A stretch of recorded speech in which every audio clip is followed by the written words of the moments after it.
Good morning, everybody. It's Teepa and Matthew this morning. And today we have gotten several responses or reactions back to some of the info we do in the early morning. And it comes to us as, yeah, but what if the person is heavier? Yeah, but what if they do this? Yeah, but what if when you try that, that happens? So what it says is people are watching, they are listening, they participating, and then they're evaluating and say, yeah, but you need to switch. So what they're using in their yeah but, we call them the yeah buts. They're the exceptions to what it is that might have been suggested, the exceptions to what we were thinking might be helpful. And there's nothing wrong with them. It's just like there's always going to be a lot of exceptions because the person was an individual before they got dementia. There's all kinds of different dementias. There's all kinds of different conditions that are attached to dementia. People are in all different states of dementia. People are in different situations with different people around them, with different props and setting conditions. And it happens at different times in life, in days, in the situation. So, yeah, the question then becomes, well, do we keep exploring this? Do we sustain and see if there are some variations? We could stay with the recipe we have and just vary it a little bit. Or do we need to make a big switch? So, again, because we are trying to really work effectively with care partners, we did add into the book, the new care partner guide, this the resource card, and we have it as a resource card also, what we call pipes: prepare, initiate, seek participation, try it out, evaluate what's going on, and then decide, okay, I'm going to keep working with this because with a little tweaks, I think it's going to go great. Or I need to switch up because I don't think it is. Now, the things you can do, what can you switch? 5 Ps. So after we sort of use the pipes, then we switch over to the 5 Ps and go, okay, so what do I want to try? What am I going to change? If I'm switching, what am I going to switch out? If I'm on the other hand, if I'm going to keep going with what I'm doing, what do I want to tweak a little bit? And what do I want to keep solid because it seems to be really working well, or at least okay? So we can look at first P is place, where we are, where it's happening, people, who's involved. The third has to do with props, the stuff. What are the things around us that we can make use of, adaptive resources or otherwise? Then we have what's the programming? What's getting us to this place? Is there something that's leading to this? And then finally, what are some other possibilities I haven't even thought of?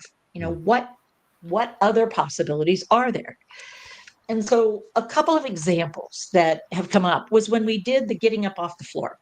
And somebody said, well, but what if the person is heavier or bigger or, like a lot more than you are? And it's like, well, then I'd pause and evaluate. Okay, so it sounds like to me that the person that's trying to help in this place with the props that they have is not able to do the programming, which is getting the person up off the floor.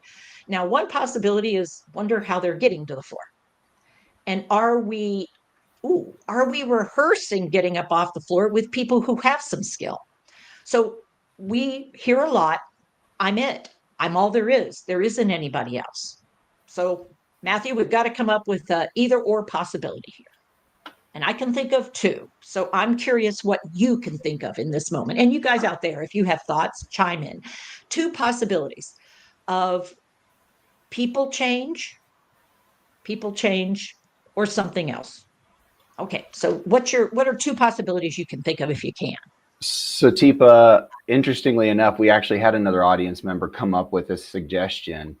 And I think it's something often people don't think about is that idea of being able to call your local emergency services and be able to tap into them supporting you with moments like this. And we actually know people who have a great relationship with their emergency service teams that are in the area. In fact, they even like get together and will give food and stuff like that. But because they don't have somebody else, that being an option, that you could potentially look at trying. Or the other potential option of maybe seeing if there's another resource out there that you haven't tapped into, someone in the area who knows about resources, that there could be an extra support. There could be somebody that you could potentially hire or something along those lines when you feel stuck in that moment. So those are kind of two that popped up out there from Okay. our audience before. Okay. So now here's an interesting thing. Matthew, what's your background? Just remind me. Physical therapy. Yeah. Oh, huh.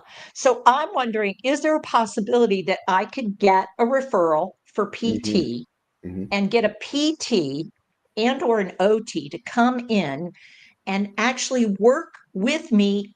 And here's another people possibility. Could I look around in my neighborhood, at my church, in my area with my EMS and say, is there anyone that you work with that might be able to help me if I'm in these situations? And so I would say, look for a PT referral Yeah. and let's work on this because he's going to end up on the floor again, and he, she, whatever is happening, if it's happening and we want to prepare for it, I would say even proactively. I might prepare, given if I know somebody has Lewy body dementia, trust me, I know there's a high probability that for many people, one of the key symptoms of an activation of Lewy body is you have more falls, and the falls are like just sitting down on the floor. They aren't necessarily injurious falls, but they're just down. And if I haven't rehearsed getting back up, wow, that's a challenge. So sometimes if we have Medicare, we have Medicaid, we have insurance, making that call to the doctor's office and saying, I need a referral for PT. We have a fall. We need to deal with the getting up. I need help. We need a system in place. We may need props. So we may need a heavy duty stand that rolls out, that I can roll out. There are some newer systems out there that I haven't even used because I never needed them. But what I would say is, wow. Now, I will also say, I will actually make in this one, this is an example of it, getting up off the floor with somebody who's heavier and bigger. I will have Dan, my son in law, get on the floor and be limited in mobility, and I will get him up off the floor. So you can see that it's not exactly size. However, I have a healthy back and I do yoga Yeah. 4 times a week. And I keep my core pretty strong and I keep my upper body in alignment and I'm in good shape. I get that. But that's the person that I am Hmm. and the place that I am. But it means I still use props. Trust me, I'll use props. And it wouldn't work with everybody who may not be. So I still need to be thinking about exceptions. Yeah. But the what if isn't just about getting up off the floor. Mm. It's about many things. And the Yeah. hardest part is knowing I don't know what to do in this moment. And that's why we talk about thinking ahead, doing something about what might very well be ahead while you can, and you're not in crisis because your brain works better then. And then practice it regularly and see if it's still working for you. Mm. I think people are so scared of what might be ahead that all they do is live in the scared. Yeah. Yeah. And And if you that live in the doubt. scared, you can't do anything in scared. That's deer in the headlights, frozen. And That what is. we want to do is not be frustrated, not like, well, that didn't work. It's like, sounds like it didn't work. Let's figure it out. Yeah. So approaching it with curiosity. Yeah. And I like that idea of what you're pointing out there, Teepa. What fear, what doubt can do to us and our ability to think and truly see the big picture. And when we can pause and step back and try to start using our pipes to figure this out, the difference that that can make. Because, I mean, you brought up the good point about asking your doctor for a referral. Well, believe it or not, in some states, because there are DPTs out there, doctorate Yeah. physical therapists, you can go directly to them and you don't even have to go to the doctor. And you can ask them, are you able to come and do this without a referral? Or sometimes they even offer services outside of that to where they can at least come and help support you with those pieces. So being able to see those options, that's really hard to do when you're under stress, pressure, doubt, fear. And the same is true with OT. In most states, OTs can practice both with physician referral, but there's also options for not.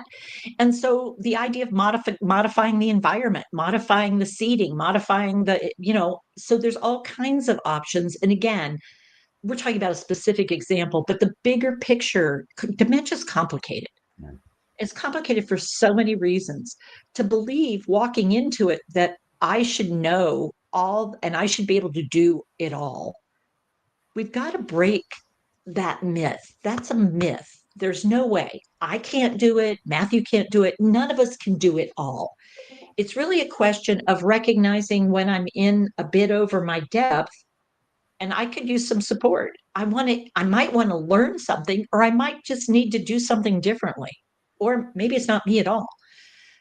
But the idea of wonder why this is precipitating over and over. And if it's just part of living, I've got to figure out, well, all right, well, this is part of our life. How are we going to build in this sort of routine? Because calling the EMS all the time is not really reasonable. It sort of ties them up from real emergencies. And it would leave you hanging if they had a real emergency and they were not available to you. So in my world, it's plan ahead, have things in place, practice a little bit, and then I don't need to be worried about that. I got that recipe and it works for me. I've actually figured out some of the specifics in my situation. So my care plan is individualized. And now I can move forward into living. All right, everybody. Till next time, take care with your care, take care of yourselves, and stay curious. Talk to you again. Thanks, Teepa. Bye, everybody.